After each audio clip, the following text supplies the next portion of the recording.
नमस्कार मंडळी, स्वागत आहे तुमचं आपली जुनी माती नवी पिढी या चॅनलवर. तर आज मी बनवणार आहे गोडाचा मस्त असा पदार्थ, ओल्या नारळाची बर्फी. गोड खायला सर्वांनाच आवडतं, पण रोज रोज गोड काय खाणार? आपल्याकडे जर ओले नारळ असतील तर हा पर्याय अगदी योग्य आहे. यासाठी येथे मी वापरलेले आहे 4 नारळ.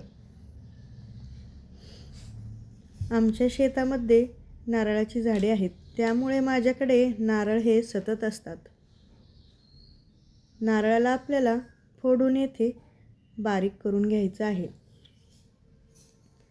नारळ मी येथे विळीनेच खवून घेत आहे.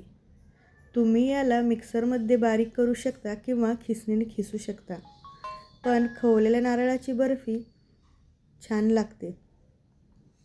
नारळ आपले येथे खवून झालेले आहेत. मला ओल्या नारळाची बर्फी खूप आवडते, त्यामुळे मी ही नेहमी बनवते. बर्फी बनवण्यासाठी लागणारं साहित्य: वेलची, साखर आणि खवलेला नारळ. यासाठी येथे मी केशरी कलरचा फूड कलर वापरणार आहे. नारळ आपल्याला येथे मोजून घ्यायचा आहे.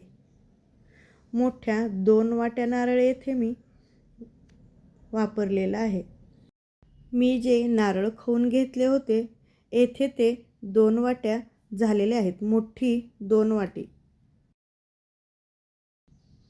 एका भांड्यामध्ये खवलेला नारळ.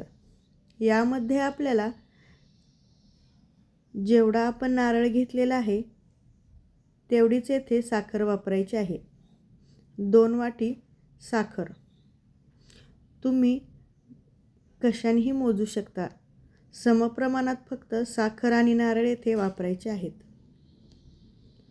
साखर येथे घालून झालेली आहे. याला आता मी चुलीवर गरम करायला ठेवून देते.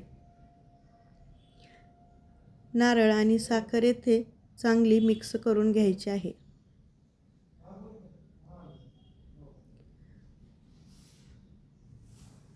याला आपल्याला सतत चालवत राहायचं आहे, जेणेकरून आपलं खोबरं खाली चिटकणार नाही.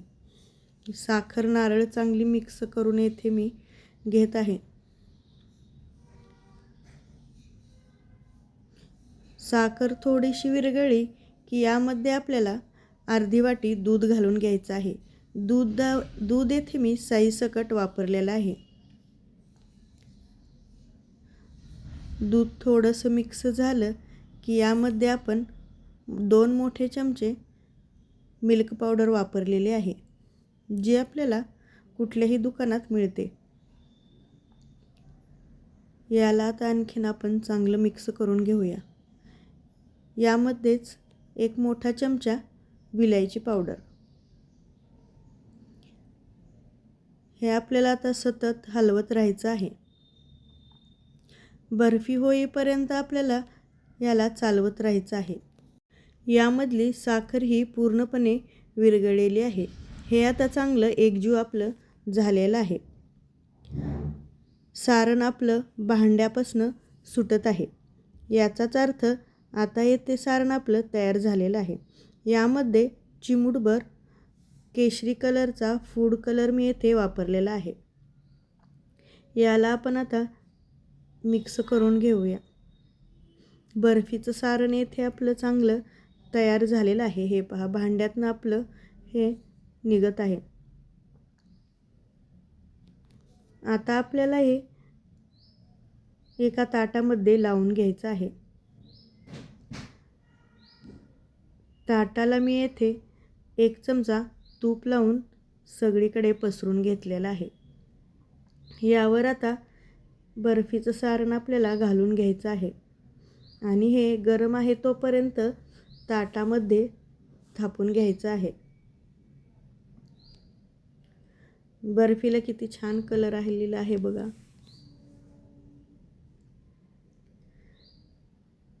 सारण आपलं चांगलं ताटामध्ये तापून येथे थंड होण्यासाठी ठेवून द्यायचं आहे.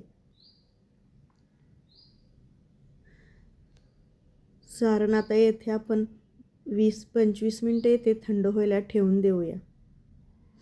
हे पहा, हे चांगलं थंड झालेलं आहे.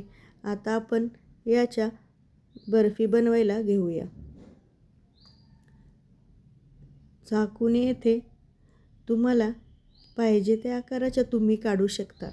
येथे मी चौकोनी आकाराची बर्फी बनवत आहे. तुम्ही काजू शेपच्या बनवल्या तरीही चालेल. छान येथे बर्फी तयार झालेली आहे. 15-20 मिनटात हे थंड झालं की लगेच तयार होतं. ही पहा, मस्त अशी नारळाची बर्फी आपली येथे तयार झालेली आहे. तर या पद्धतीने तुम्ही ओल्या नारळाची बर्फी नक्की बनवून बघा. खायला एकदम छान लागते. तर आजच्या ओल्या नारळाच्या बर्फीचा व्हिडिओ तुम्हाला कसा वाटला हे कमेंटमध्ये मला नक्की सांगा. तुम्हाला व्हिडिओ जर आवडला असेल तर आपली जुनी माती नवी पिढी या यूट्यूब चॅनेलला सबस्क्राईब करायला विसरू नका. हा व्हिडिओ तुम्ही जर फेसबुक पेजवरनं पाहत असेल तर फॉलो नक्की करा. धन्यवाद.